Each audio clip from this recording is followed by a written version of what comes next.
Ethan Cole never imagined that answering a single phone call would shatter every careful boundary he'd built around his quiet, broken life. One moment he was a mechanic scraping by, raising his daughter alone in a world that felt too small and too safe. The next, he was standing in a mansion that cost more than he'd earn in 10 lifetimes, face to face with a woman whose empire was crumbling faster than her composure. What happened that night wasn't planned, it wasn't wise, and it would cost them both more than they knew. If you're watching from anywhere in the world, drop your city in the comments. I want to see how far this story travels. Hit that like button and let's dive in. The call came at 11:47 on a Thursday night. Ethan Cole was under the hood of a '98 Civic in his garage, knuckles scraped raw, the fluorescent light above him flickering like it had been threatening to die for months. The wrench slipped.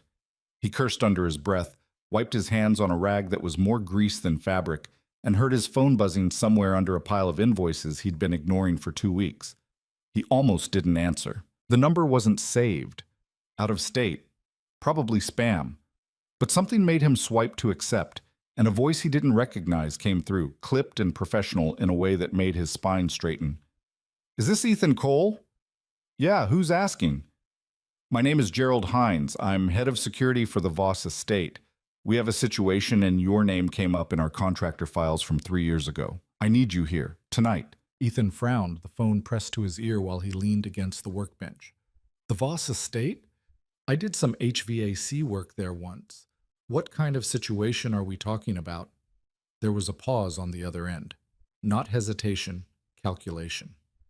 "Ms. Voss isn't answering calls. The staff is locked out.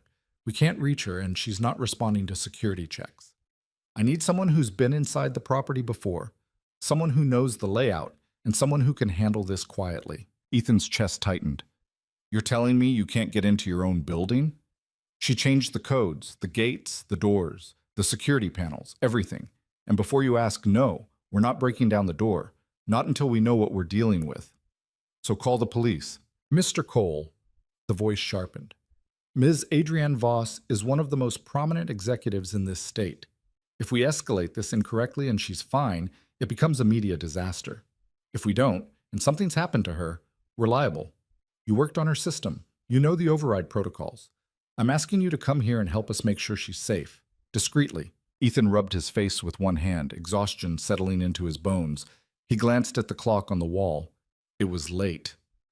Too late. His daughter, Sophie, was asleep upstairs in the apartment above the garage. Mrs. Tron next door had agreed to check on her if he got stuck on a late job. But this wasn't a late job. This was something else entirely. "Where's the estate?" "Laurel Heights, 40 minutes north." Laurel Heights. The kind of neighborhood where the driveways were longer than his street, where people didn't fix their own cars or worry about whether the electric bill was going to clear. "I'll need an hour," Ethan said finally. "Thank you. I'll text you the address." The line went dead. Ethan stood there for a moment, phone still in his hand, staring at the oil stain on the concrete floor. He didn't know why he'd said yes.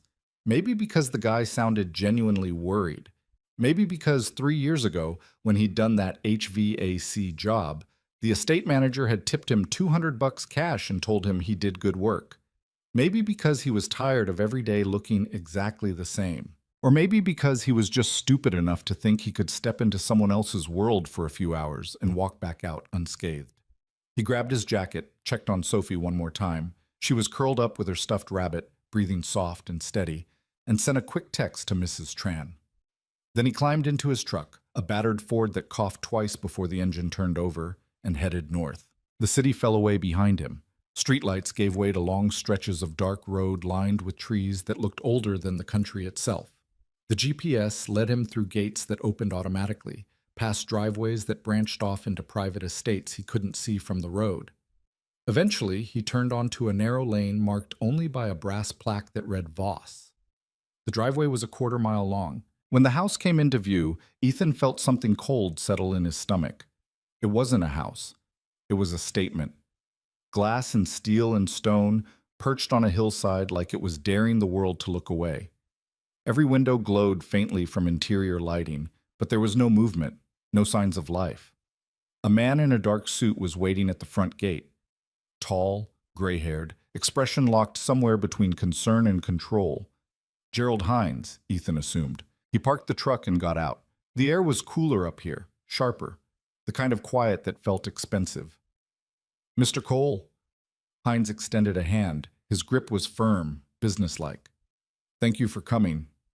You said she's not answering. Correct. She dismissed the staff at 6 this evening, told them not to come back until Monday. That's unusual, but not unheard of. Around 9, I tried calling to confirm a security detail adjustment for tomorrow. No answer. I tried again at 10. Still nothing. The cameras show her entering the house at 6:15. She hasn't left. And the doors? Locked. Codes changed. The override panel isn't responding to master access. Ethan looked up at the house. From here, it looked perfect. Immaculate. Like a photograph in a magazine. But something about it felt wrong. You really think she's in danger? Hines hesitated. I think something is wrong, and I'd rather be overcautious than negligent. Ethan nodded slowly. Show me the panel. They walked up the stone steps to the front entrance. The door was sleek, black, frameless. The kind of door that probably cost more than his truck. Next to it was a security panel, digital, touchscreen. Ethan pulled out his phone and scrolled through old notes. 3 years ago, he'd been given a temporary access code to work on the climate system. The override code had been written in the manual he'd been handed. He punched in the sequence. Nothing. He tried again, slower this time. Still nothing.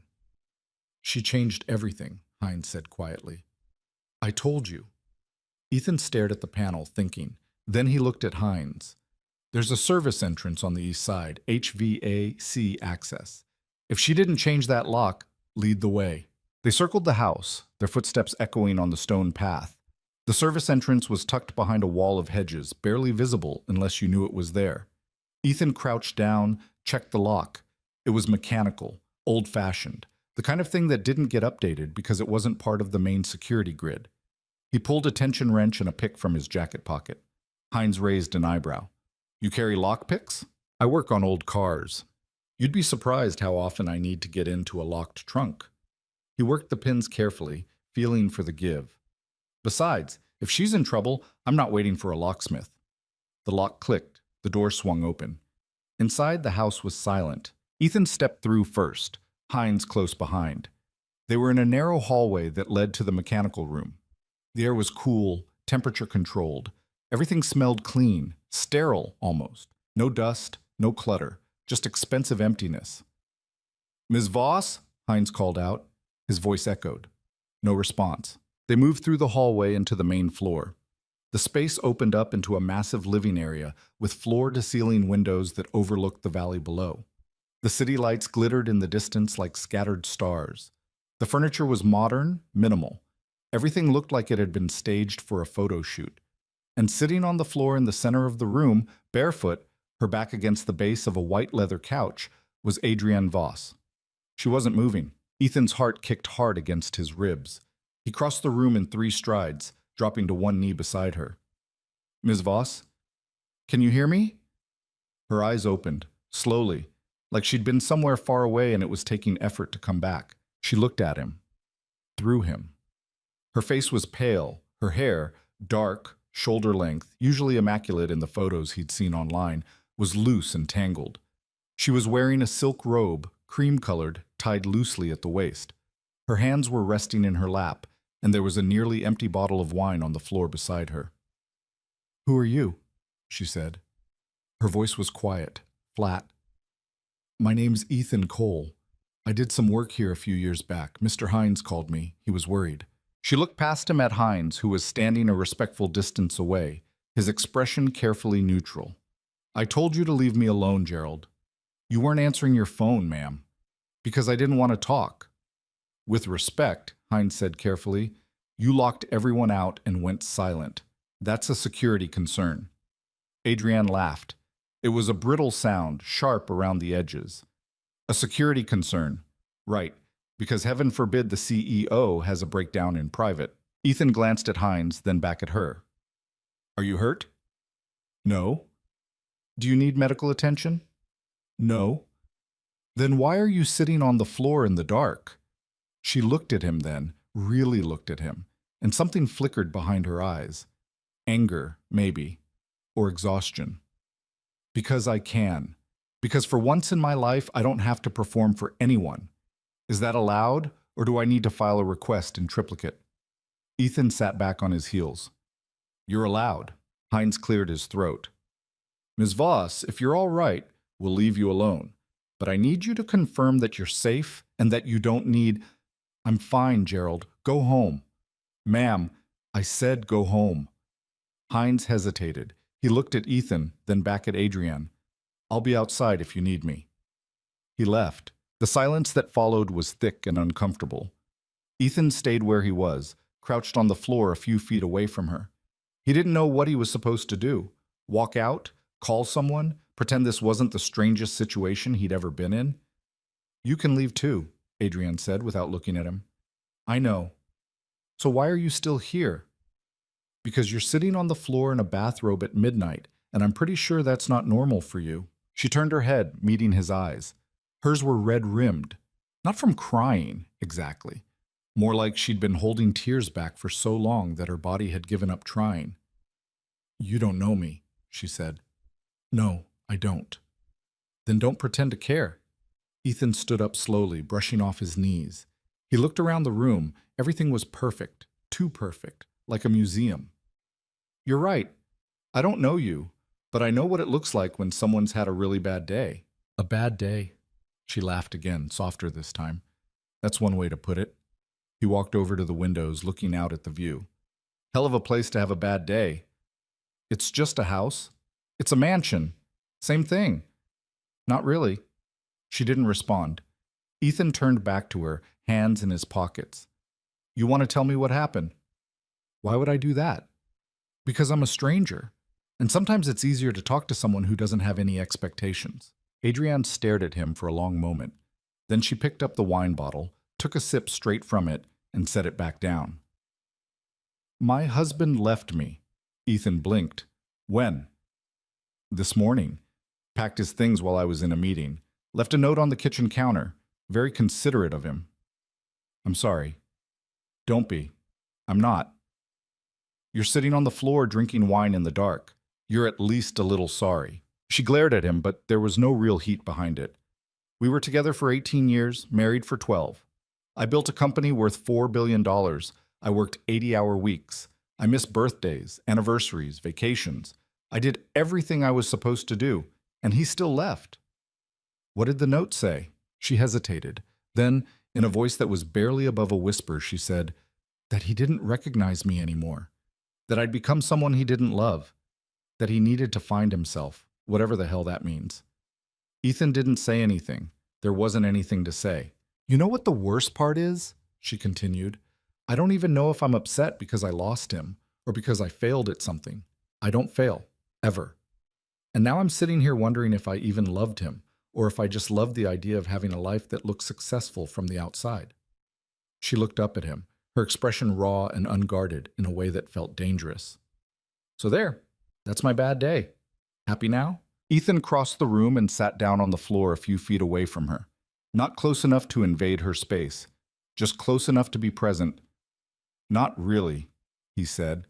She frowned. Why are you sitting down? Because you shouldn't be alone right now. I told Gerald I wanted to be alone. Yeah. And I'm not Gerald. Adrienne studied him, her eyes narrowing slightly.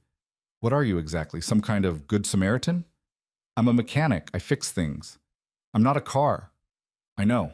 Then why are you still here? Ethan leaned back against the couch, stretching his legs out in front of him. Because 3 years ago, I lost my wife. Cancer. She was 31. Left me with a 4-year-old daughter and a mortgage I couldn't afford. For about 6 months, I was exactly where you are right now. And the only reason I didn't stay there was because people kept showing up. Not to fix me, just to sit with me until I figured out how to breathe again. Adrienne's expression shifted, softened, just a little. I'm sorry. So am I. They sat in silence for a while. The city lights below flickered and blurred in the glass. The house creaked softly, settling into itself. What's your daughter's name? Adrienne asked finally. Sophie. How old is she now? 7? Almost 8? Does she know you're here? She's asleep. My neighbor's keeping an eye on her. Adrienne picked at the hem of her robe, her fingers restless. I never had kids. Richard, my husband, he didn't want them, said they'd get in the way of the business. I agreed. I thought I agreed. Now I don't know if I actually wanted them or if I just never let myself think about it. It's not too late, Ethan said quietly. I'm 43. My eggs are probably fossilized. There are other ways. She gave him a look that was half skepticism, half amusement. Are you seriously giving me life advice right now? No, I'm just saying it's not over. It feels over. Yeah, it does, for a while. She looked at him, really looked at him, and for the first time since he'd walked in, she seemed to see him as a person instead of an intrusion. You're not what I expected. What were you expecting? I don't know. Someone older, more corporate. Someone who'd tell me to pull myself together and get back to work. I'm a mechanic, Ethan said again. I don't know anything about corporate. Lucky you. He smiled. Sometimes. Adrienne exhaled slowly, like she was letting go of something she'd been holding too tight. I don't know what I'm supposed to do now. You don't have to know. Not tonight. That's not how it works. I run a company. I have a board meeting on Monday. I have investors, employees, contracts, and tonight, none of that matters. She opened her mouth to argue, then closed it. Her shoulders sagged. I'm so tired. I know. I mean, really tired. Not just physically. I'm tired of pretending, of performing, of being the person everyone expects me to be. So don't. It's not that simple. Maybe it is. Adrienne shook her head, but she didn't argue. Instead, she picked up the wine bottle again, then paused and held it out to him. Want some? Ethan took it, glanced at the label, something French and expensive, and took a sip. It tasted like money. He handed it back. Not bad. It's a 2008 Bordeaux. It cost $4,000. He nearly choked. You're drinking $4,000 wine on the floor? Why not? It's mine. Fair point. She smiled, just barely. But it was there. They passed the bottle back and forth a few more times, not talking, just existing in the same space. The tension in the room began to ease, not disappear, just settle into something more manageable. Can I ask you something? Adrienne said eventually. Sure. Why did you really stay? Ethan thought about it. Because you looked like I felt 3 years ago, and I remember what it was like when people walked away because they didn't know what to say. And you know what to say? No, but I know how to sit. She laughed. A real laugh this time, soft and surprised. That's the dumbest thing I've ever heard. Probably. Thank you. For what? For sitting. Ethan nodded. He didn't trust himself to say anything else. They sat there until the wine was gone and the city lights below started to blur together. At some point, Adrienne's head dipped forward, exhaustion finally catching up with her. Ethan didn't move, didn't leave. He just stayed like he'd promised, and for the first time in a long time, he felt like maybe he was exactly where he was supposed to be, even if it made no sense at all. When Adrienne's breathing finally evened out into something close to sleep, Ethan carefully got to his feet. His knees protested. He'd been sitting on that floor longer than he'd realized. The clock on the wall read 2:17 in the morning. He looked down at her, curled against the base of the couch, her face smoothed of all that sharp executive armor, and felt something uncomfortable twist in his chest. He should leave, call Hines, tell him she was fine, get back in his truck and pretend this night never happened. Instead, he walked into the kitchen. It was enormous, all marble countertops and stainless steel appliances that looked like they'd never been touched. There was a sub-zero fridge the size of his bedroom, a gas range with 8 burners, and a wine rack built into the wall that probably held more money than he'd make in 5 years. Everything gleamed. Everything was perfect, and everything felt completely, utterly unused. He opened the fridge. It was stocked, produce in neat rows, dairy products aligned like soldiers, bottles of sparkling water standing at attention. But none of it looked like food someone actually ate. No leftovers in mismatched containers, no half-eaten takeout boxes, no evidence of life. There was, however, eggs, butter, cream, some vegetables that looked fresh enough. Ethan pulled out his phone and texted Mrs. Tron. Still out. Sophie okay? The reply came back almost immediately. Sound asleep. Take your time, honey. He set the phone on the counter and got to work. He found a cutting board in a drawer that still had the price sticker on it. Found a knife that was so sharp it could probably perform surgery. Started chopping onions and peppers, the familiar rhythm settling something anxious in his chest. Cooking was one of the few things that still made sense to him. You followed steps, you paid attention, you created something out of nothing. Sophie loved his omelets. She'd sit at their tiny kitchen table, legs swinging, and tell him about whatever was happening in second grade while he flipped eggs and made toast. It was one of the few routines they had that felt normal. He heard movement behind him and turned to find Adrienne standing in the doorway, watching him with an expression he couldn't quite read. "What are you doing?" she asked. "Making breakfast." "It's 2:30 in the morning." "Then it's a very early breakfast." She walked closer, arms wrapped around herself. "You don't have to. When's the last time you ate?" She paused. "Lunch yesterday." "Maybe?" "Then, yeah, I do have to." Adrienne leaned against the counter, watching as he whisked eggs in a bowl he'd found in a cabinet that looked like it had never been opened. "You're very comfortable in other people's kitchens." "I'm comfortable in kitchens, doesn't matter whose they are." "Most people would be intimidated." "By what? Expensive appliances?" He gestured at the range. "A stove's a stove, this one's just shinier." She almost smiled. "You're an unusual person, Ethan Cole." "I'm a guy making eggs, not that unusual." "You broke into my house, found me having a breakdown, and now you're cooking for me at 2 in the morning. That's pretty unusual." He poured the eggs into a heated pan, tilting it to spread them evenly. "I didn't break in. I used a service entrance." "That's still breaking in. Hines asked me to." "And the cooking part?" "That's just being decent." Adrienne was quiet for a moment, watching the eggs sizzle. "Why are you being decent to me?" Ethan added the vegetables, folding them into the eggs with practiced ease. "Because you're a person who's having a bad time. Doesn't seem that complicated." "Most people would see a rich woman with problems and think she doesn't deserve sympathy." "Maybe, but I'm not most people."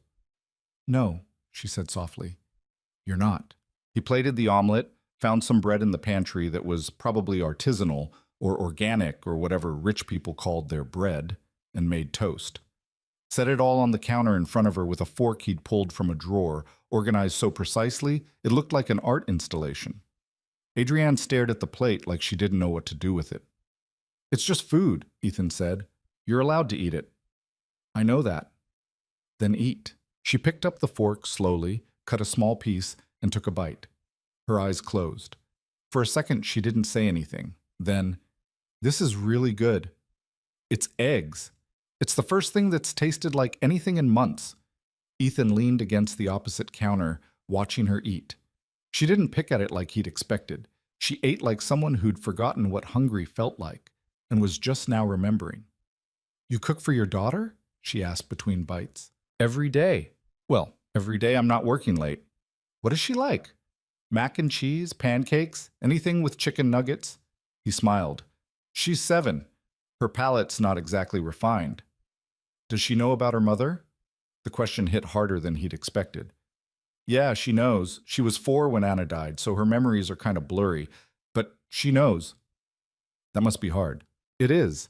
But kids are tougher than you think. She asks questions sometimes. I answer them as best I can. We get through it." Adrienne set her fork down, looking at him with something that might have been respect. "You're a good father." "I'm trying to be. Some days are better than others." "That's all anyone can do." "Yeah, I guess so."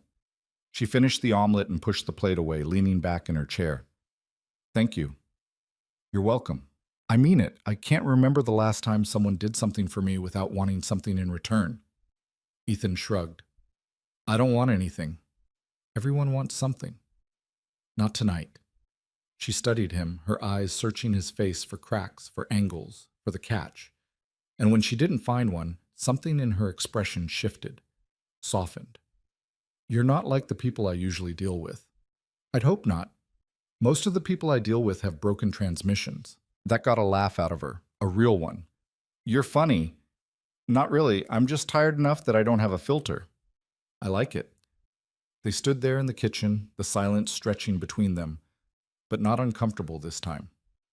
Just present, real. Can I ask you something? Adrian said. Sure. Why didn't you leave when I told you to? Ethan thought about it. Because I didn't believe you actually wanted me to. How did you know? I didn't, I guessed. What if you were wrong? Then I'd have left. She shook her head slowly, like she couldn't quite figure him out.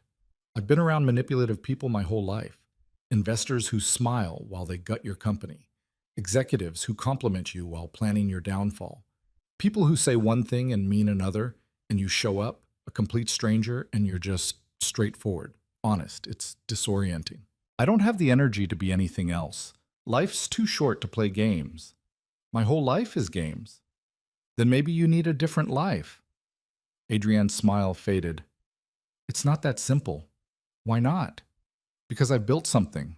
An empire. $4 billion in market cap. 12,000 employees. I can't just walk away from that. I'm not saying walk away. I'm saying maybe the empire doesn't have to cost you everything. It already has. Ethan didn't have an answer for that. Because she was right. He could see it in the way she held herself, in the exhaustion that went deeper than lack of sleep. She'd traded her life for success, and now she was sitting in a palace wondering why it felt so empty. My wife used to tell me something, he said after a moment. She'd say, you can build the tallest building in the world, but if you build it on sand, it'll fall. I didn't really get it at the time, but I think about it a lot now. What does it mean? I think it means that the foundation matters more than the height. And if you're not standing on something solid, people you trust, things you actually care about, it doesn't matter how high you climb. Adrienne looked away, her jaw tight. I don't know what I'm standing on anymore. Then maybe it's time to figure it out. And how do I do that? I don't know. But sitting on the floor drinking expensive wine probably isn't it. She laughed, but it was hollow. You're right, it's not. Ethan glanced at the clock. 3:04. You should try to sleep. I can't. Every time I close my eyes, I just think about everything I screwed up. So think about something else. Like what? I don't know, something good. Something that doesn't make you feel like garbage.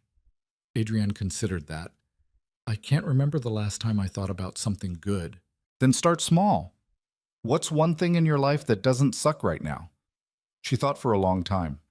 Long enough that Ethan wondered if she was going to answer at all. Then quietly, this. Right now. This doesn't suck. Something in his chest tightened. Yeah, it doesn't. They stood there looking at each other across the kitchen island, and the air between them changed, became heavier, charged with something neither of them had intended but both of them felt. Ethan cleared his throat. I should probably go. Do you want to? No, but I should. Why? Because this, he gestured vaguely between them, is a bad idea. Why is it a bad idea? Because you're going through something, and I'm just a guy who fixes cars. We're not in the same world. And tomorrow, when you wake up and this night feels like a fever dream, you're going to regret that I was here. Adrienne stepped around the island, closing the distance between them. What if I don't? You will. You don't know that. Yeah, I do, because that's how this works. People like you don't end up with people like me, not in real life. She stopped right in front of him, close enough that he could see the flecks of gold in her dark eyes.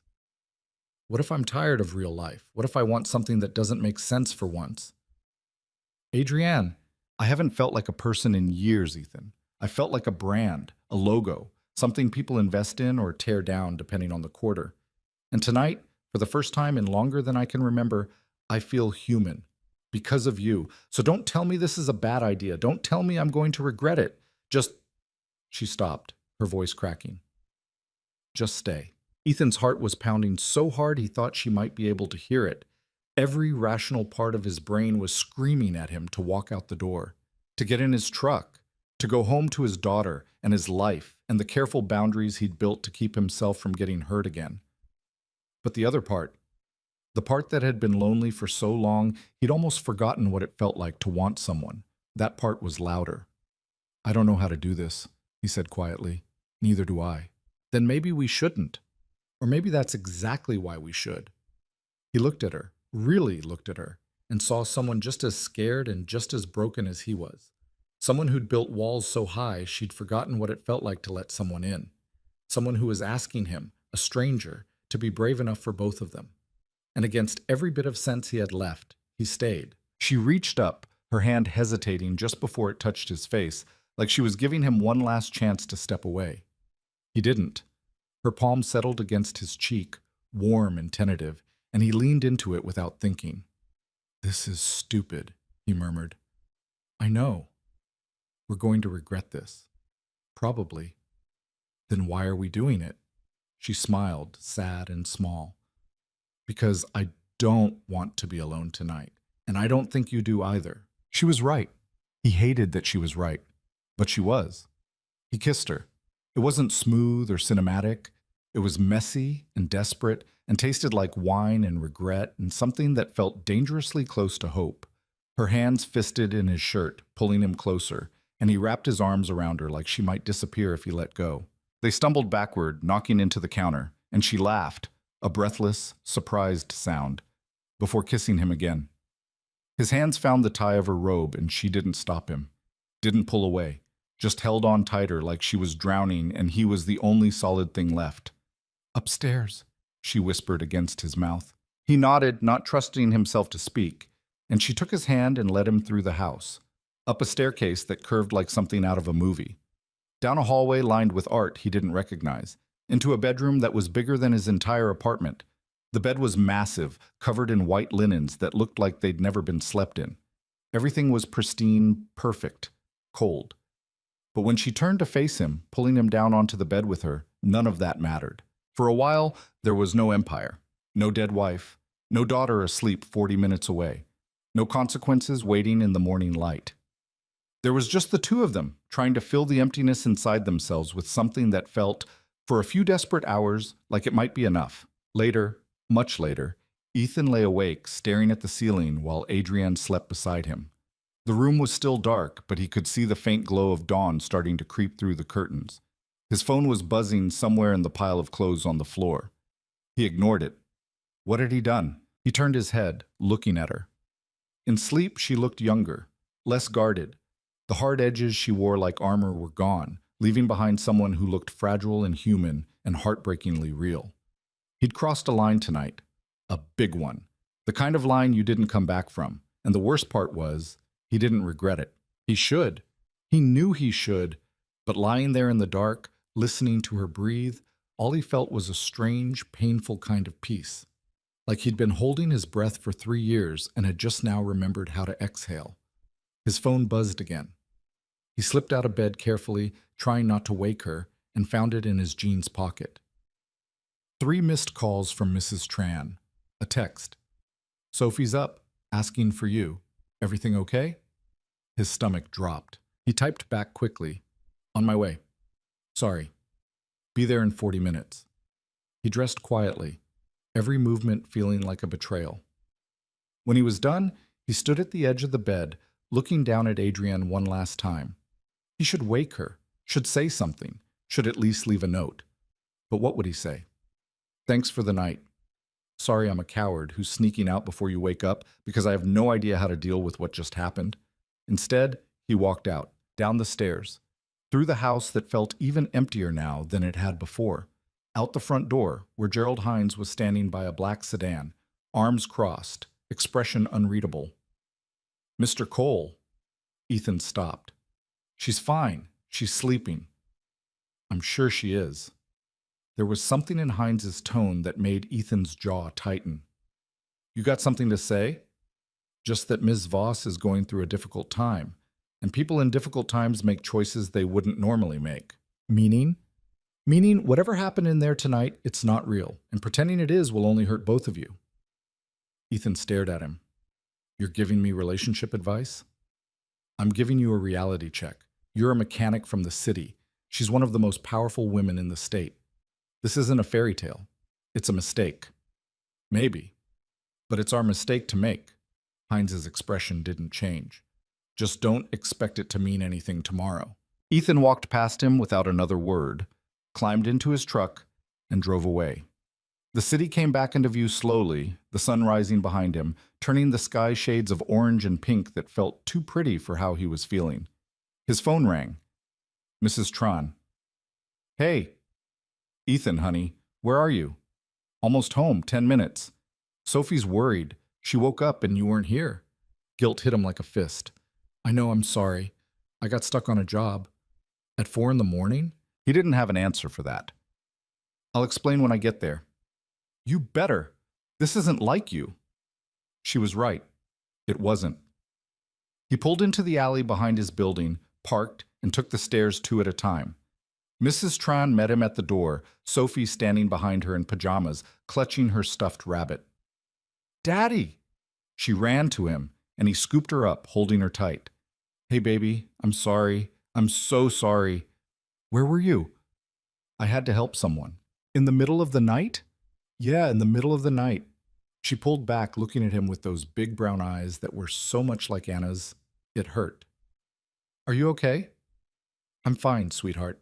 I promise. Mrs. Tran gave him a look that said they'd be having a conversation later, then patted Sophie on the head and left. Ethan carried Sophie inside, set her down on the couch, and sat beside her. You want breakfast? Are you going to leave again? The question hit harder than it should have. No, I'm not going anywhere. Promise? I promise. She leaned against him and he wrapped his arm around her, feeling the weight of what he'd done settle over him like a blanket made of lead. He'd left one broken person to come home to another, and he didn't know how to be enough for either of them. The weekend passed in a haze of guilt and routine. Ethan made pancakes Saturday morning, took Sophie to the park even though it was cold enough to see their breath, and spent Sunday fixing a carburetor on a Honda that had been sitting in his garage for 2 weeks. He kept his hands busy, kept his mind occupied, tried not to think about what he'd done. It didn't work. Every time he closed his eyes, he saw Adrienne, the way she'd looked at him in that kitchen, the way her voice had cracked when she'd asked him to stay, the way she'd felt in his arms, like something precious and breakable that he had no business touching. He'd checked his phone obsessively for 2 days. No calls, no texts, nothing. Which made sense. What was she supposed to say? Thanks for the pity sex. Here's a check for your time. They weren't in a relationship. They weren't even friends. They were 2 people who'd made a mistake in the dark and now had to pretend it never happened. Except he couldn't pretend. Monday morning came too fast. Sophie dragged her feet getting ready for school, complaining about a math test she hadn't studied for. Ethan made her lunch, checked her backpack twice, and walked her to the bus stop 3 blocks away. She hugged him before climbing on, and he stood there watching the bus pull away until it disappeared around the corner. Then he went back to the garage and tried to lose himself in work. He was under a Subaru replacing a busted timing belt when his phone rang. Unknown number. He almost didn't answer, but something made him wipe his hands and swipe to accept. Ethan Cole? The voice was female, professional, unfamiliar. Yeah. My name is Laura Chen. I'm calling on behalf of Adrienne Voss. She'd like to meet with you this afternoon if you're available.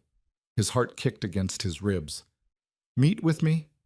Yes, 2 o'clock at her office downtown. The address is... I know where it is. There was a pause. So you're available?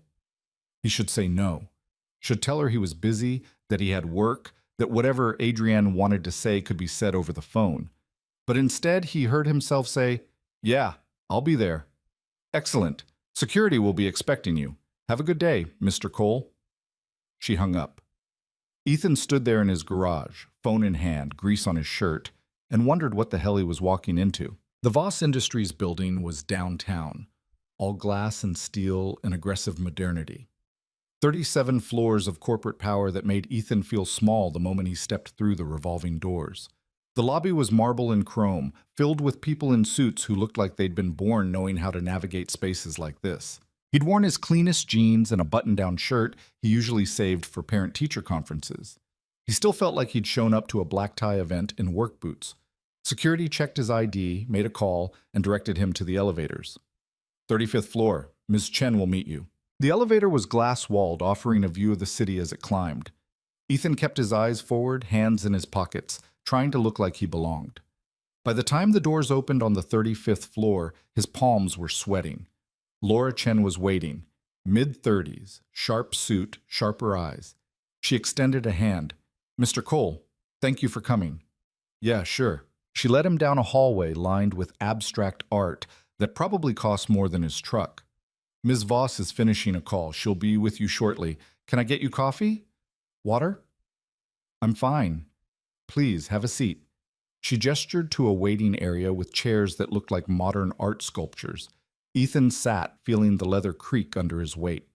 Laura disappeared through a set of double doors, leaving him alone. He waited. 10 minutes passed, then 15. He was starting to wonder if this was some kind of test when the doors opened and Laura reappeared. She's ready for you. Ethan stood, wiped his palms on his jeans, and followed her inside. The office was massive. Floor-to-ceiling windows offering a view of the entire city, a desk the size of a boat, shelves lined with awards and books that looked like they'd never been opened. And standing by the window, back to the door, was Adrienne. She was wearing a tailored navy suit, hair pulled back, every inch the CEO. When she turned to face him, her expression was composed, professional, like Thursday night had never happened. Ethan, thank you for coming. Laura quietly excused herself and closed the doors behind her. The silence that followed was thick enough to choke on. You look good, Ethan said, because he didn't know what else to say. Thank you, so do you. I'm wearing jeans. I noticed. Another silence. Ethan shoved his hands in his pockets. You wanted to see me? Adrienne walked back to her desk, not sitting, just leaning against it with her arms crossed. I wanted to apologize. For what? For putting you in an uncomfortable position Thursday night. I wasn't thinking clearly. I was emotional, and I made a choice that wasn't fair to you. Something cold settled in Ethan's chest. You're apologizing for sleeping with me. I'm apologizing for using you. Is that what you think happened? Isn't it? He stared at her. You asked me to stay. I stayed. Nobody used anybody. Ethan, don't do that. Don't rewrite what happened to make it easier for you. Her jaw tightened. I'm trying to be responsible here. By pretending it didn't mean anything? It didn't. Bullshit. The word hung in the air between them. Adrienne's expression flickered, just for a second, and he saw the woman from Thursday night underneath all that armor. Then it was gone. This isn't going to work, she said quietly. What isn't? This, us, whatever you think this is. I don't think it's anything. I'm just saying you don't have to pretend it was a mistake. It was. For you, maybe. She looked away, her fingers gripping the edge of the desk. You don't understand. Then explain it to me. I can't. Why not? Because you're not part of this world, Ethan. You don't know what it's like. I have a board meeting in an hour. I have investors breathing down my neck, asking questions about my personal life because my husband just left me. I have 12,000 employees counting on me to hold this company together. I don't have the luxury of... She stopped, shaking her head. I can't do this. Do what? Feel something. The words hit him harder than he'd expected. He walked closer, stopping a few feet away from her. You're allowed to feel something. Not if it gets in the way. In the way of what? Everything I've built. And what good is it if you're miserable?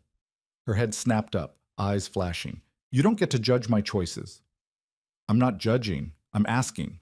Well, stop asking. I called you here to apologize and to make sure we're on the same page. What happened Thursday night was a mistake, a lapse in judgment. It won't happen again.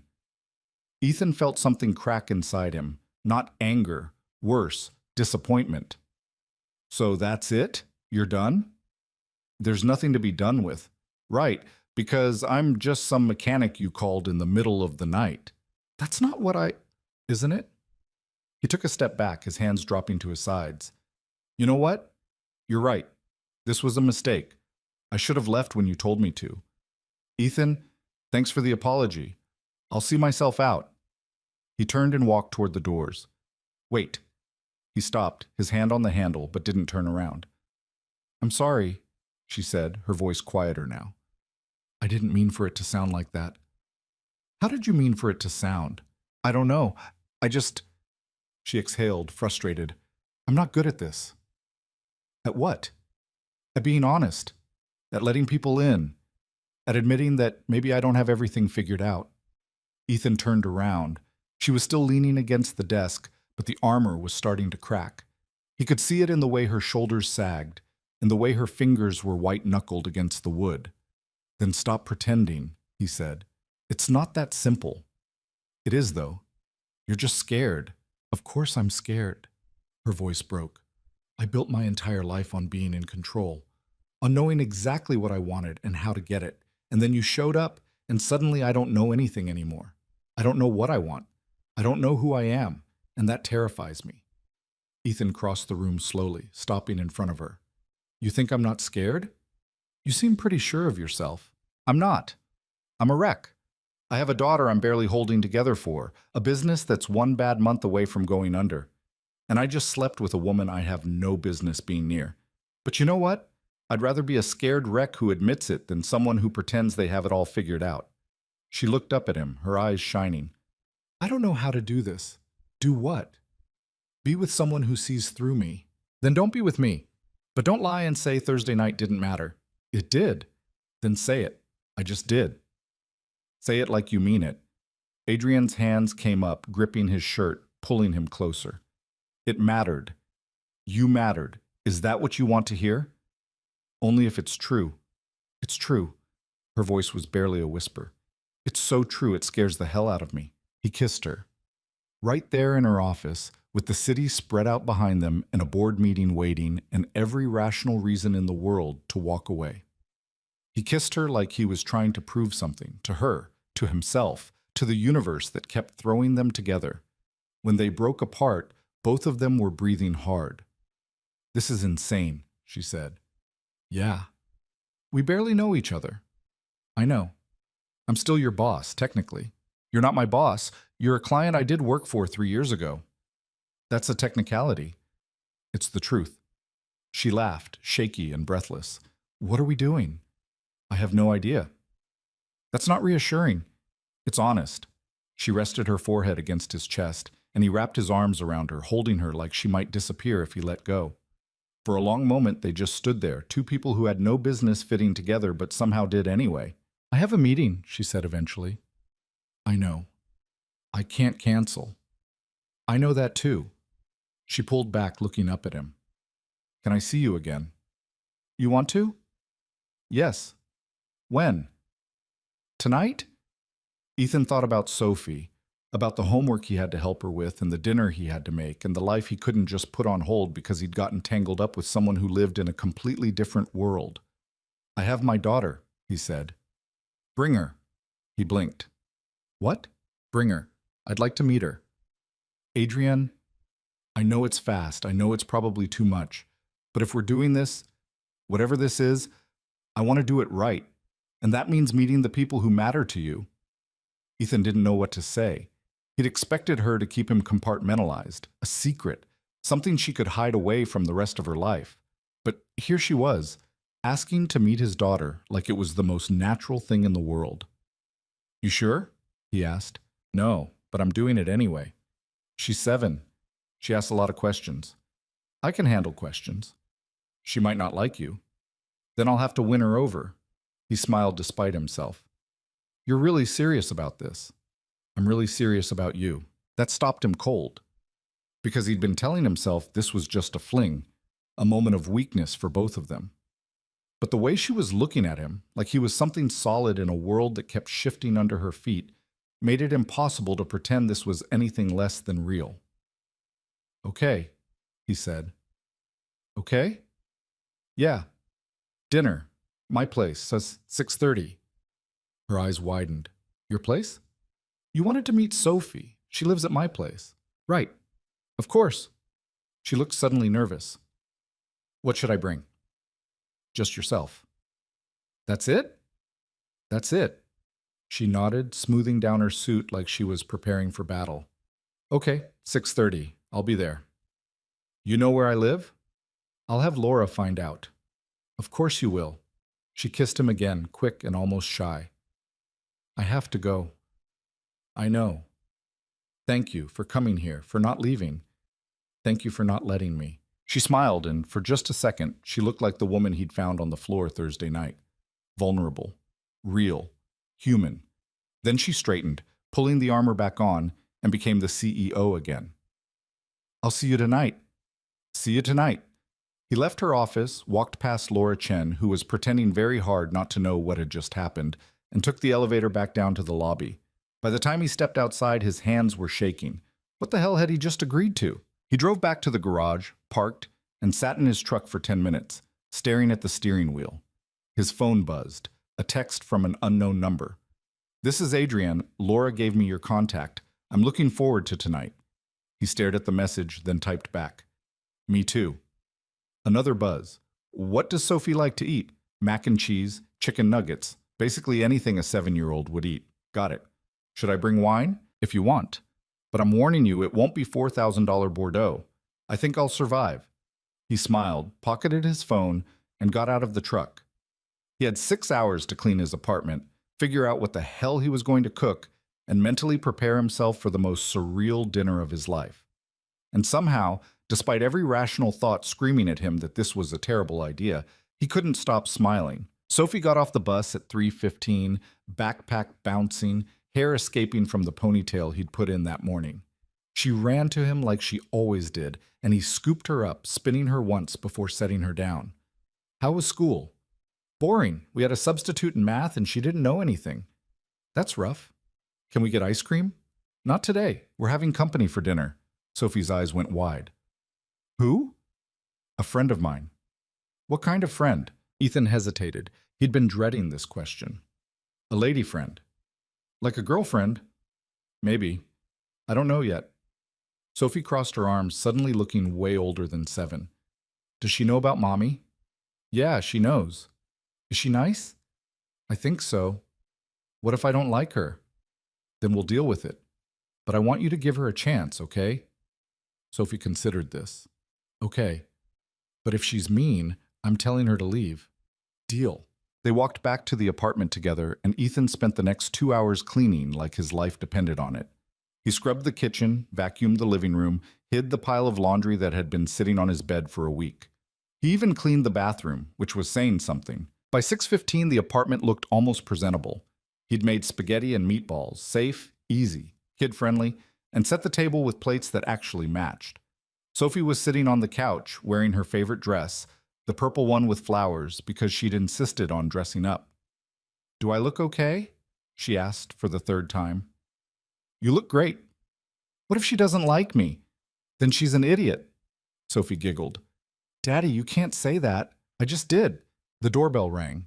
Ethan's heart jumped into his throat. He looked at Sophie. "You ready?" "Are you?" "No?" "Then let's do it anyway." He opened the door. Adrienne was standing there in jeans and a sweater, her hair down, holding a bottle of wine in one hand and a small gift bag in the other. She looked nervous. Actually nervous. It was the most human he'd ever seen her. "Hi," she said. "Hi. Sorry I'm late. Traffic was worse than I thought." "You're fine. Come in." She stepped inside, and her eyes went immediately to Sophie, who was standing by the couch, arms crossed, studying her like a scientist examining a new specimen. Adrienne walked over and crouched down so she was at eye level. "You must be Sophie. I'm Adrienne. It's really nice to meet you." Sophie didn't say anything, just stared. Adrienne held out the gift bag. "I brought you something. Your dad said you like drawing, so I thought you might like these." Sophie took the bag slowly, peeked inside, and pulled out a set of colored pencils. Not the cheap kind from the dollar store, the fancy kind. Professional grade. Her eyes went wide. "These are really nice. I'm glad you like them." "Thank you." "You're welcome." Sophie looked at Ethan, then back at Adrienne. "Do you like spaghetti?" "I love spaghetti." "Good. Because that's what we're having." Adrienne smiled. "Then I'm in the right place." And just like that, the tension broke. Dinner was chaotic and awkward and surprisingly wonderful. Sophie asked a million questions: where Adrienne lived, what she did for work, if she had any pets, why she didn't have kids, and Adrienne answered every single one with patience and honesty. She didn't talk down to Sophie, didn't try to impress her, just treated her like a person whose opinion mattered. By the time dessert rolled around, store-bought ice cream that Ethan had panic-bought on the way home, Sophie was showing Adrienne her son her drawings, explaining in elaborate detail the story behind each one. Ethan stood in the kitchen, watching them, and felt something shift in his chest. Something that felt dangerously close to hope. Later, after Sophie was in bed and Adrienne was helping him clean up, she leaned against the counter and smiled. "She's amazing," Adrienne said. "Yeah, she is. You're a good dad." "I'm trying." "It shows." They stood there in his tiny kitchen, so different from the one in her mansion, and for the first time in days, Ethan felt like maybe, just maybe, this insane thing between them might actually work. "Thank you for tonight," he said. "Thank you for letting me be here. You can come back if you want." "I want." He kissed her, slow and soft, and when they pulled apart, both of them were smiling. "This is crazy," she said. "Yeah, it is, but I don't want to stop." "Me neither." And for the first time since Thursday night, Ethan let himself believe that maybe, just maybe, they could figure this out. The next 3 weeks felt like living in two different worlds at once. During the day, Ethan was still himself. He fixed cars, drove Sophie to school, made dinner in a kitchen the size of Adrienne's closet. He paid bills that came too fast and tried not to think about the fact that his truck was making a noise it shouldn't be making and he didn't have time to fix it. But at night, after Sophie was asleep, Adrienne would text him. Sometimes they'd talk for hours. Sometimes she'd show up at his door with takeout and tired eyes, and they'd eat on his couch while she told him about board meetings and investor calls and all the ways her company was slowly consuming her alive. Other nights, he'd drive out to her place after Mrs. Tran agreed to stay late, and they'd sit in that enormous house that still felt too empty, and he'd cook while she watched like she was trying to memorize the way normal people lived. It shouldn't have worked. On paper, it was ridiculous. But somehow, in the small spaces between their lives, it did. Until it didn't. The call came on a Tuesday afternoon. Ethan was replacing brake pads on a Toyota when his phone rang. Adrienne's name flashed on the screen. He wiped his hands and answered. "Hey, I need you to come to the house." Her voice was tight, controlled in a way that meant she was barely holding it together. "What's wrong?" "Richard's here." Ethan's stomach dropped. "Your husband?" "Ex-husband." "Almost. He showed up an hour ago with lawyers. He's contesting the separation agreement, trying to claim he's entitled to half of everything because he supported my career." She laughed, but it was sharp enough to cut. "He disappeared for 3 weeks, and now he wants to take half of what I built." "Where are you right now?" "In my office, upstairs. They're in the living room with Gerald and my attorney. I can hear them through the floor." "Do you want me there?" "I don't know. Yes. No. I just—" She stopped. He heard her breathe. "I don't want to be alone right now. I'll be there in 30 minutes. He hung up, told the customer he'd have to finish the job tomorrow, and drove north faster than he should have. His mind was racing. He'd known this was coming eventually, knew that her old life would show up and complicate everything.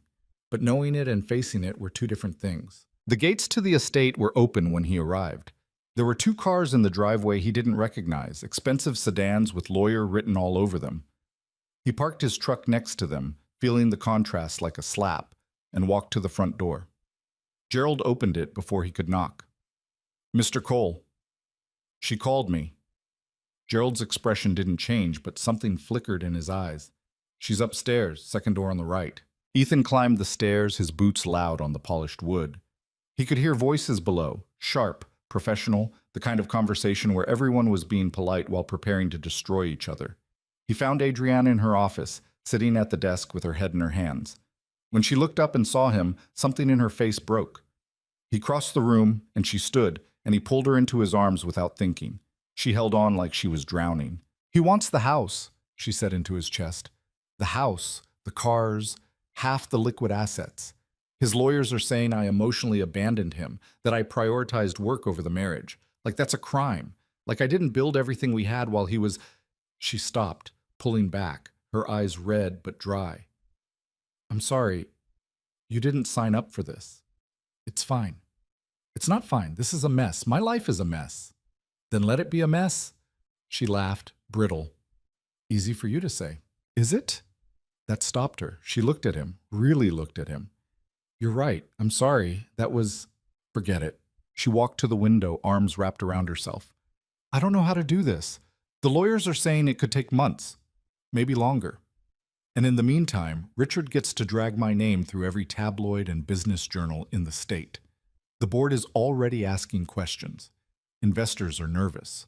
I'm supposed to be closing a merger next month, and instead I'm fighting my own husband over furniture.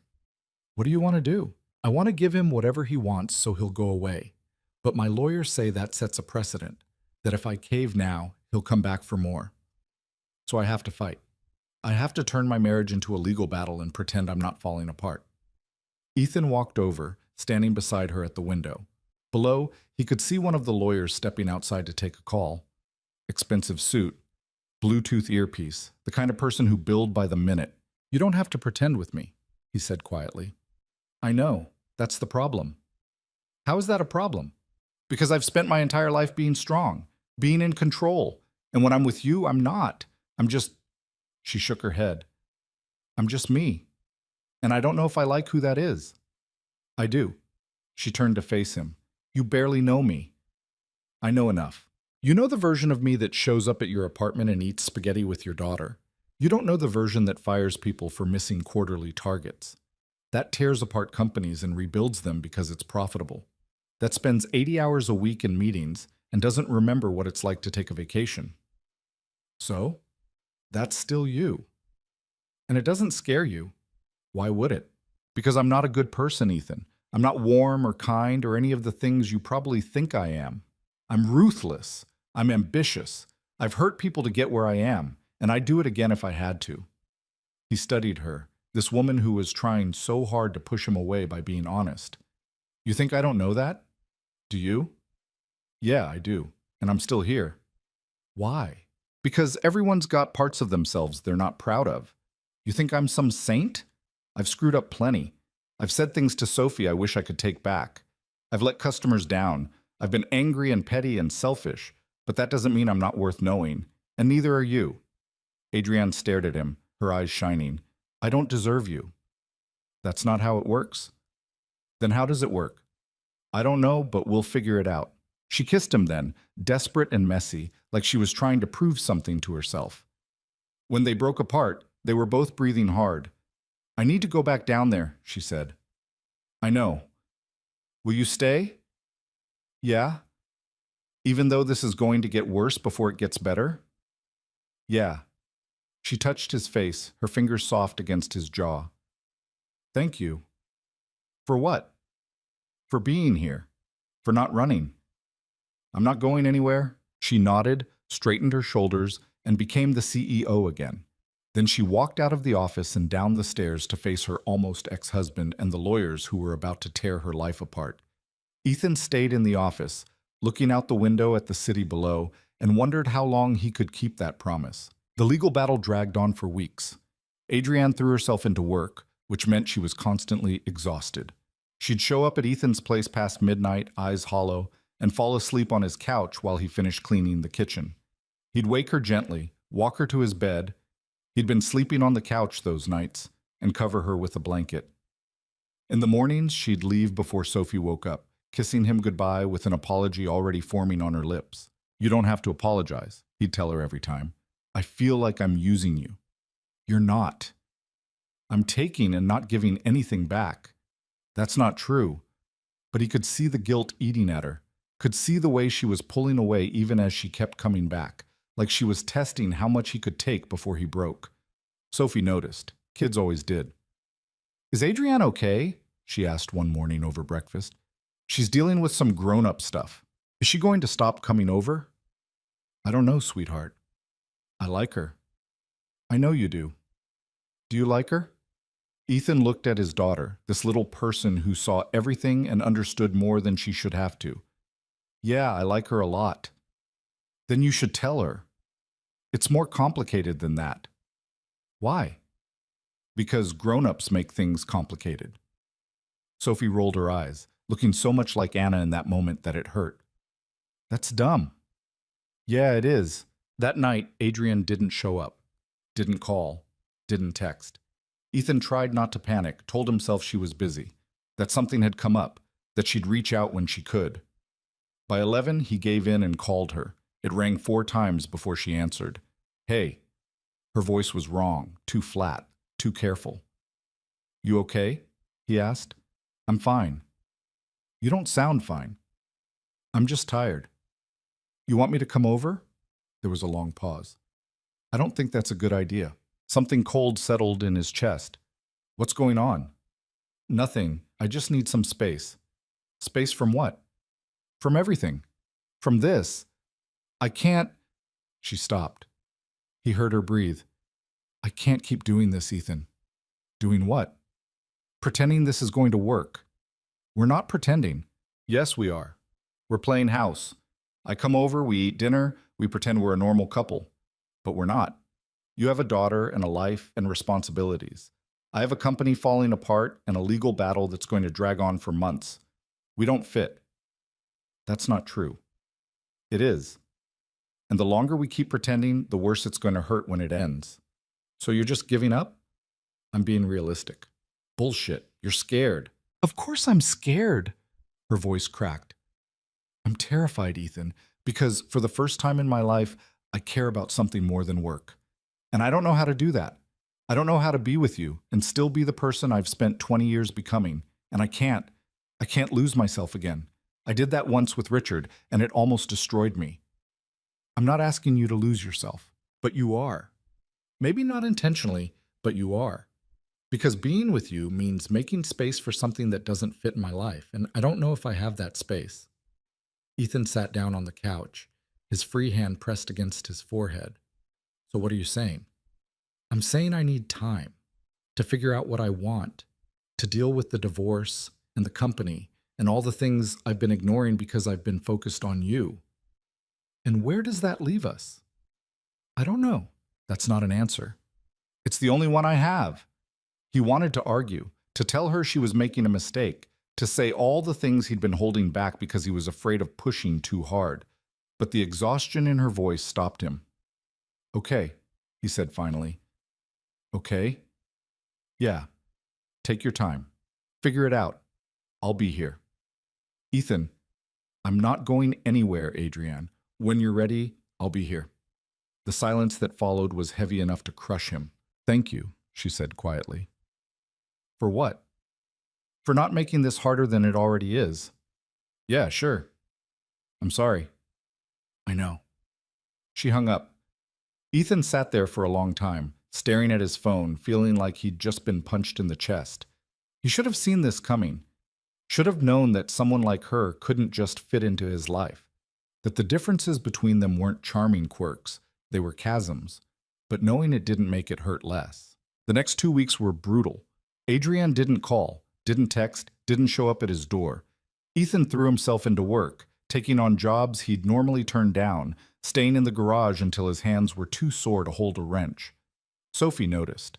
She didn't say anything, but she started drawing pictures of the three of them, her, Ethan, and Adrienne, and leaving them on the kitchen table where he'd see them. It broke his heart every time. Mrs. Tran cornered him one afternoon while Sophie was at school. You look like hell, honey. Thanks. You want to talk about it? Not really. Is it that woman, the one who had dinner here? Yeah? She break your heart? Something like that. Mrs. Tran patted his arm. Then she's an idiot. She's not. She's just... He stopped. It's complicated. It always is. He smiled despite himself. Yeah. You going to fight for her? I don't know if there's anything to fight for. There's always something to fight for. Question is whether you think she's worth it. Ethan thought about Adrienne, about the way she looked when she laughed, the way she listened to Sophie like every word mattered, the way she'd held on to him in her office like he was the only solid thing in her world. Yeah, he said quietly. She's worth it. Then stop moping and go get her. It's not that simple. It never is. But you're not doing anyone any favors sitting here feeling sorry for yourself. She was right. He hated that she was right, but she was. That night, after Sophie was asleep, Ethan got in his truck and drove north. He didn't call ahead, didn't text, just showed up at the gates and waited for Gerald to let him in. She's not expecting you, Gerald said when he opened the door. I know. She's had a long day. I'll keep it short. Gerald studied him for a moment, then stepped aside. She's in the living room. Ethan walked through the house, his boots loud on the floor. He found her sitting on the couch, not the floor this time, with a laptop open and papers spread around her like a fortress. She looked up when he walked in. Surprise flickered across her face, followed by something that might have been relief. Ethan, hey, what are you doing here? I needed to see you. She closed the laptop slowly. I told you I needed space. I know, but I've been thinking about what you said, about how you can't lose yourself again, about how we don't fit, and I think you're wrong. Ethan, let me finish. He walked closer, stopping a few feet away. You're right that we're different. You've got this huge life, and I've got a small one. You're building empires, and I'm fixing cars. But that doesn't mean we don't fit. It just means we have to figure out how to make space for each other. And yeah, that's hard. But you know what's harder? Pretending we don't matter to each other. I never said you didn't matter. But you're acting like it. You're shutting me out because you're scared. And I get it. I've been there. After Anna died, I shut everyone out for months because I didn't want to feel anything. But all that did was make me lonelier. And I don't want that for you. Adrienne stood up, her arms wrapped around herself. What do you want from me? I want you to stop running. I want you to admit that this, whatever this is worth fighting for. And what if I can't? Then I'll fight for both of us until you figure it out. She stared at him, her eyes shining with tears she wouldn't let fall. You're asking me to choose. No, I'm asking you to stop thinking you have to. But I do. My company is falling apart. The board is talking about replacing me. Richard's lawyers are dragging me through hell. I'm barely sleeping. I'm barely functioning. And you want me to add a relationship on top of all that? I want you to let someone help you carry it. I don't know how. Then learn. With me. She shook her head, but he could see her wavering. What if I fail? What if I can't do this? Then we'll fail together. That's not reassuring. It's honest. She laughed, broken and watery. You're impossible. Yeah, but you like me anyway. I do. She walked over to him, stopping close enough that he could see the exhaustion etched into her face. I really do. Then stop pushing me away. I'm trying. She stopped, her voice cracking. I'm so tired of being strong, of having all the answers, of pretending I have everything under control. Then stop pretending. What if I fall apart? Then I'll catch you. She kissed him then, and it tasted like salt and relief and something that felt dangerously close to surrender. When they broke apart, she was crying. I don't know how to do this, she whispered. Neither do I. But we'll figure it out. Promise? Promise. She leaned against him, and he wrapped his arms around her, holding her while she finally let herself break. And for the first time in weeks, Ethan felt like maybe, just maybe, they were going to be okay. Even if okay looked messy and complicated, and nothing like either of them had planned.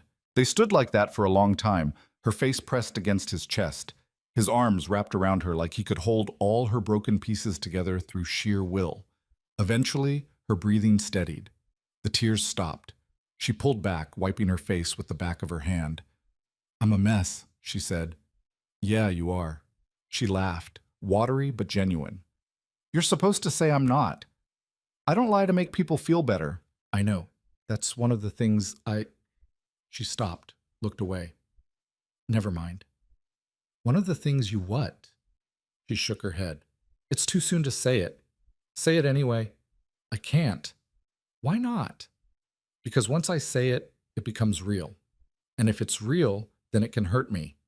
Ethan cupped her face, making her look at him. It's already real, and it's already going to hurt.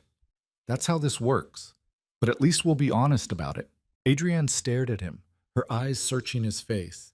Then, so quietly, he almost didn't hear it. Love you. The words hung in the air between them, fragile and terrifying and impossibly true. I love you too, he said, because there was nothing else to say. Because it was the only truth that mattered. She kissed him again, softer this time, like she was sealing a promise.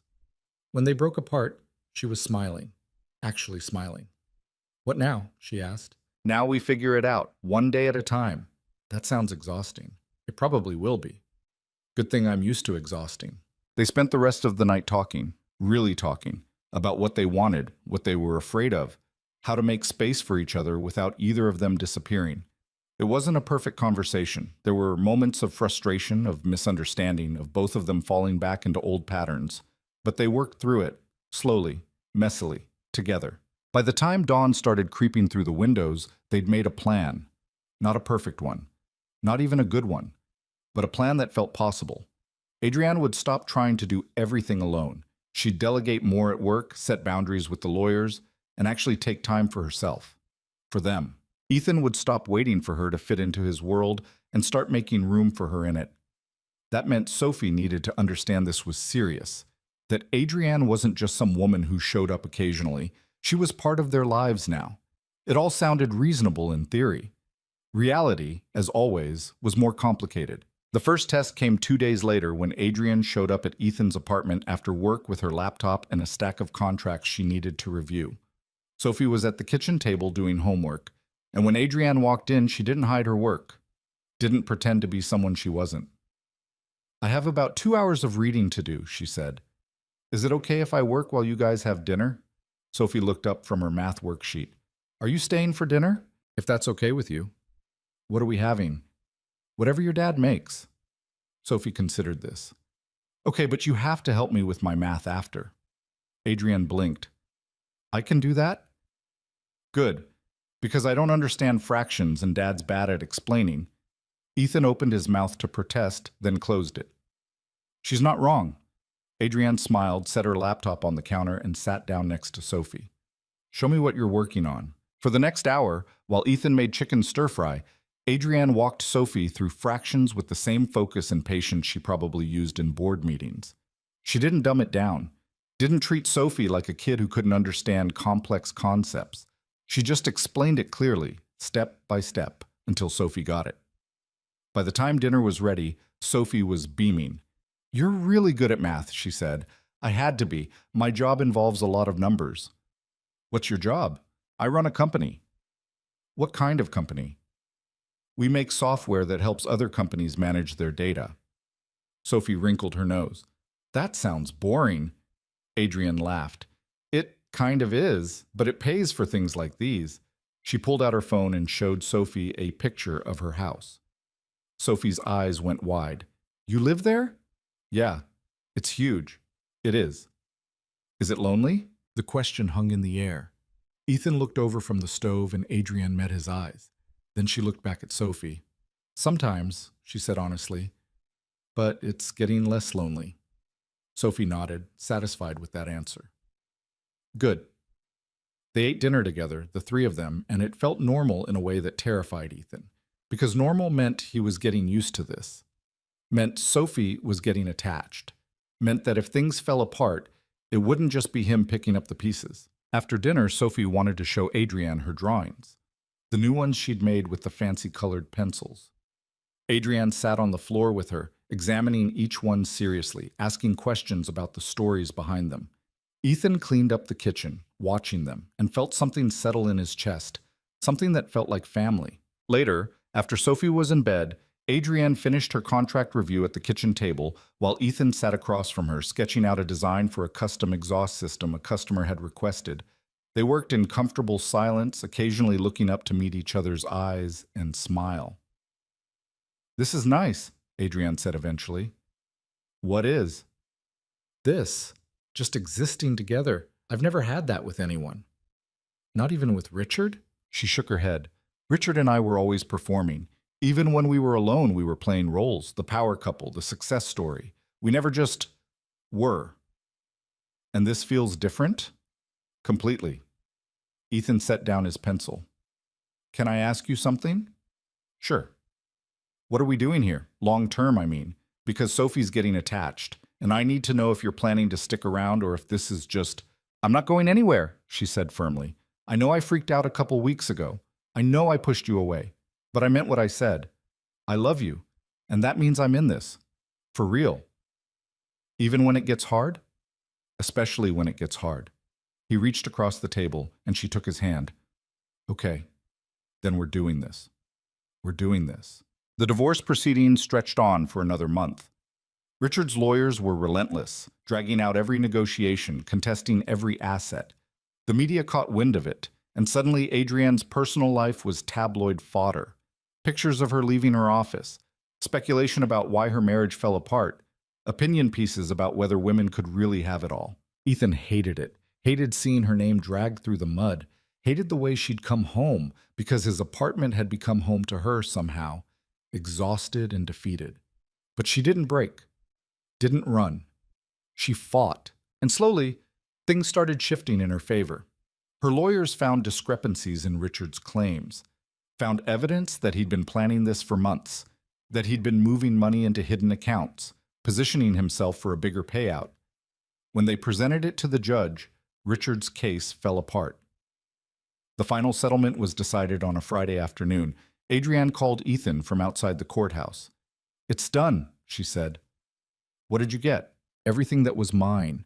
He gets the condo we bought together and enough cash to make him go away. The rest is mine." "How do you feel?"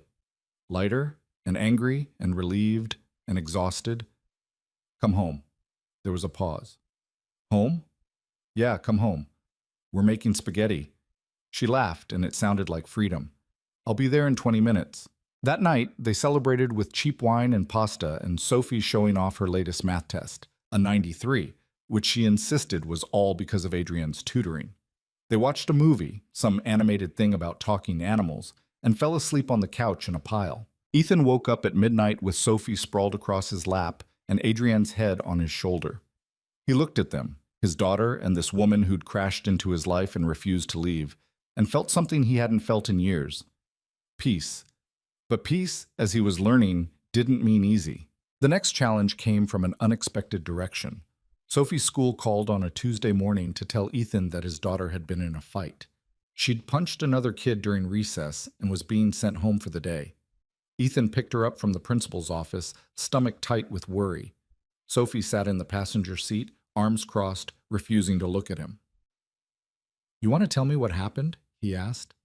"No." "Sophie, he said something mean." "About what?" "About Mom." Ethan's jaw tightened. "What did he say?" "That she's been dead so long I probably don't even remember her, and that you were dating that rich lady because you wanted her money." Rage and heartbreak hit him simultaneously.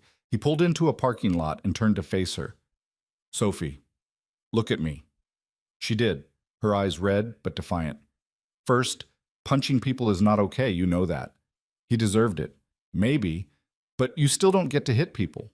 We use words, not fists." Words didn't make him stop. "I know, baby, but that doesn't make it right." He took a breath. "Second, what he said about your mom is wrong. You do remember her. Maybe not everything, but you remember the important stuff, and nobody gets to tell you otherwise." "What about what he said about Adrienne?" "What about it? Is it true? Are you with her because she has money?" Ethan felt his heart crack. "No, that's not why I'm with her." "Then why?" "Because she makes me happy, because she's kind to you, because I love her." Sophie looked down at her hands. "Do you love her more than Mom?" "Oh, sweetheart." He unbuckled his seatbelt and pulled her into a hug. "It's not about more or less. I loved your mom. I still love your mom. She was my wife, and she gave me you, and nothing will ever change that.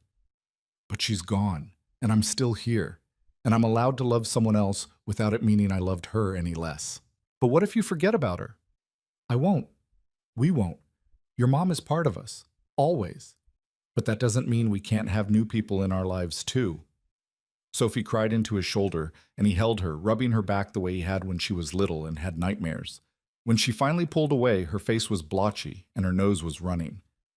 "I like Adrienne," she said quietly. "I know. But I miss Mom. I know that too. And that's okay. You're allowed to feel both things." The kid at school said it's weird that I have a dead mom. "The kid's an idiot." Sophie giggled despite herself. "You said idiot. Sometimes people are idiots. Doesn't mean you get to punch them." "I know. Are we good? Are you mad at me?" "A little, but mostly I'm just sad that you had to hear that stuff." "Me too." They drove home, and Ethan called Adrienne, told her what happened. She showed up an hour later with ice cream and a stuffed animal, a rabbit to match Sophie's favorite. I heard you had a rough day, Adrienne said, sitting on the couch next to Sophie. Yeah. Your dad told me what that kid said about your mom and about me. Sophie looked down. I'm sorry I hit him. I'm not. I probably would have hit him too. Adrienne smiled. But your dad's right. We have to be better than the people who hurt us, even when it's hard. Do people say mean things about you? All the time. What do you do? I prove them wrong. I work harder. I get better. And eventually, they run out of things to say. She paused. But it still hurts. Every time. Really? Really? Sophie considered this. My dad says he loves you. Adrienne glanced at Ethan, who was leaning against the doorway. He told me that too. Do you love him? Yeah, I do. And me? Adrienne's eyes got shiny. Yeah, Sophie, you too. Even though I'm not your kid? You don't have to be my kid for me to love you. You just have to be you. Sophie launched herself at Adrienne, wrapping her arms around her neck. Adrienne hugged her back, looking over at Ethan with an expression that said, Help me. I'm drowning in feelings. He smiled. Let her drown. She'd earned it. The weeks that followed were a strange kind of beautiful. Adrienne started spending more nights at the apartment than at her mansion. She learned Sophie's routine: homework before TV, vegetables before dessert, bedtime stories with different voices for each character. She started keeping a change of clothes in Ethan's closet. Started calling his place home without even realizing it. She also started making changes at work. Delegated more, hired a COO to handle the day-to-day operations. Started leaving the office at 6 instead of 9. Her board was skeptical at first, but the company didn't collapse. If anything, it stabilized. Turned out she was more effective when she wasn't running on fumes. Ethan, for his part, learned to navigate her world. He went to a company event with her, wore a suit that felt like a costume, and charmed her investors by being exactly who he was. No pretense, no performance, just honesty. They loved it.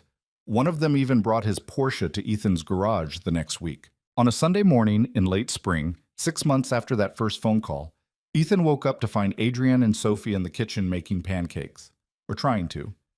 The kitchen was a disaster, flour everywhere, batter on the counter, smoke coming from the pan. We're making breakfast, Sophie announced proudly. I can see that.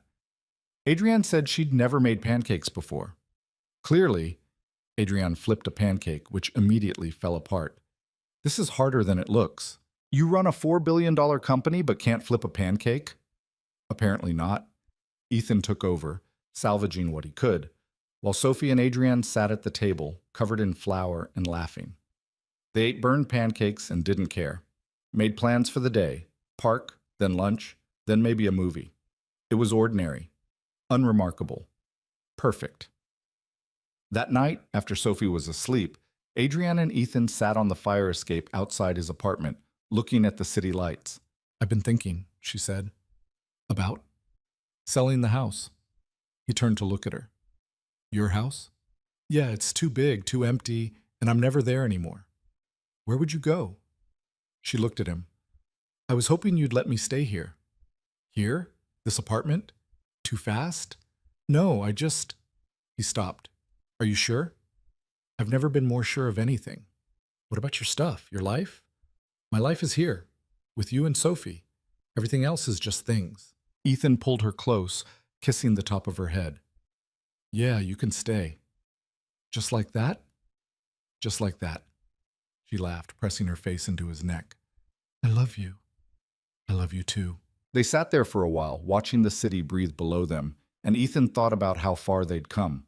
From that first night when he'd found her broken on the floor, to this, a life they'd built together out of loneliness and courage, and the stupid decision to stay when leaving would have been easier. 3 months later, Adrienne sold the mansion, moved into the apartment officially, bought a ring, and proposed to Ethan on a random Tuesday night while they were doing dishes. This is insane, he said, staring at the ring.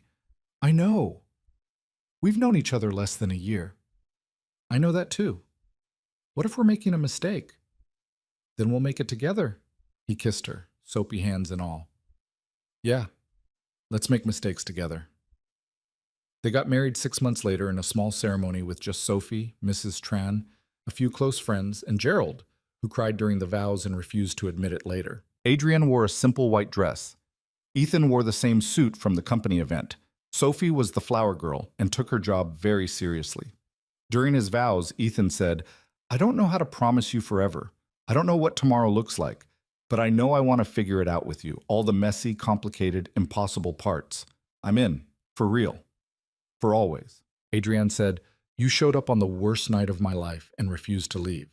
You taught me that being strong doesn't mean doing everything alone, that success without connection is just expensive emptiness, that love doesn't have to make sense to be real.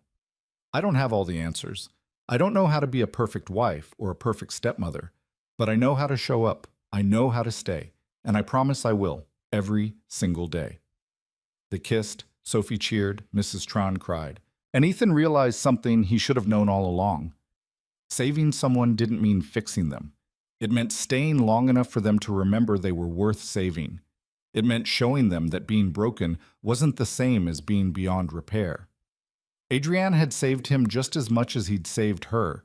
They'd found each other in the wreckage of their old lives and built something new. Something that didn't fit any mold or follow any rules. Something that was theirs. Years later, when Sophie was grown and people asked how they'd met, Ethan would tell them the truth. That he'd gotten a call in the middle of the night, that he'd broken into a mansion to find a woman who'd lost herself somewhere between success and survival. That they'd made every mistake in the book and somehow ended up here. And when people asked if it was worth it, the risk, the mess, the impossibility of it all, he'd look at Adrienne, at the life they'd built, at the family they'd become, and he'd say yes. Every single time, yes. Because sometimes the best things in life don't make sense. They don't follow plans or fit into neat categories. They're just two broken people who refuse to let each other stay broken, who choose connection over isolation, who understand that love isn't about being perfect together. It's about being imperfect and staying anyway. That was the lesson, the one that mattered. You don't save people by fixing them. You save them by reminding them they're not alone. And sometimes, if you're lucky, they save you right back.